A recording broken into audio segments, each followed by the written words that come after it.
Weight loss కోసం మంచి diet recipes చెప్పండి అని చాలామంది అడుగుతున్నారు. మీకోసం ఒక హెల్దీ రెసిపీతో వచ్చేసాను. ఇక్కడ గ్రేవీ కోసం టొమాటో, ఆనియన్, జీడిపప్పు, 2 యాలకులు, 2 లవంగాలు, వీటన్నిటిని ఒక పావు కప్పు వాటర్ యాడ్ చేసుకొని 10 మినిట్స్ పాటు మగ్గనివ్వండి. మూత పెట్టి మగ్గించుకోండి. అప్పుడే దానిలో పోషక విలువలు ఎక్కడికి వెళ్ళవన్నమాట. ఏ కర్రీ చేసినా మూత పెట్టి చేసుకోవడం ఉత్తమం. దీన్ని మిక్సీ జార్లోకి ట్రాన్స్ఫర్ చేసుకొని కొంచెం సాల్ట్ వేసుకొని ఆరిన తర్వాత మిక్సీ పడదాము.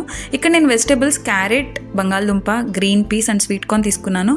మీరు ఏముంటే అవి యాడ్ చేసుకోవచ్చు. కాలీఫ్లవర్, మీ ఫ్రిడ్జ్లో ఏ వెజిటేబుల్స్ ఉంటే అవన్నీ వెజిటేబుల్స్ వేసుకుంటే అంత మంచిది. మనకు మంచిగా ఫైబర్ అండ్ పోషకాలు అన్నీ అందుతాయి. ఇక్కడ నేను వేసినాను కదా గ్రీన్ స్ప్రౌట్స్, ఇవి మెంతి స్ప్రౌట్స్ మార్కెట్లో మనకి ఈజీగా దొరుకుతాయి. 10కి 3 కట్టల కింద ఇస్తారు.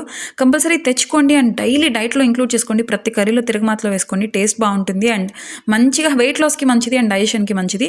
అల్లం వెల్లుల్లి పేస్ట్ బాగా వేగిన తర్వాత ఇక్కడ మనం ముందుకు గ్రేవీ కోసం రెడీ చేసి పెట్టుకున్నాం కదా, ఆ పేస్ట్ అయితే యాడ్ చేస్తున్నాను. దీనిలోకి సరిపడా ఉప్పు, కారం, పసుపు, గరం మసాలా అన్ని వేగిన తర్వాత దీనిలో గ్రేవీకి సరిపడా వాటర్ యాడ్ చేసుకోండి. 1 గ్లాస్ వరకు పడతాయి. దీనిలోకి పన్నీర్ అండ్ కొత్తిమీర 10 మినిట్స్ పాటు సిమ్లో మగ్గనివ్వండి. అంతే మన కర్రీ అయితే రెడీ అయిపోయింది. దీన్ని ఇలానే ఉత్తగా తినేయచ్చు, చపాతీలోకి తినచ్చు, రైస్లోకి తినచ్చు, బ్రెడ్లో కూడా తినచ్చు. ఎక్కువ కర్రీ తక్కువ రైస్ తినండి. తప్పకుండా ట్రై చేయండి. ఈ రెసిపీ ఎలా అనిపించిందో కింద కమెంట్స్లో చెప్పండి. Bye bye.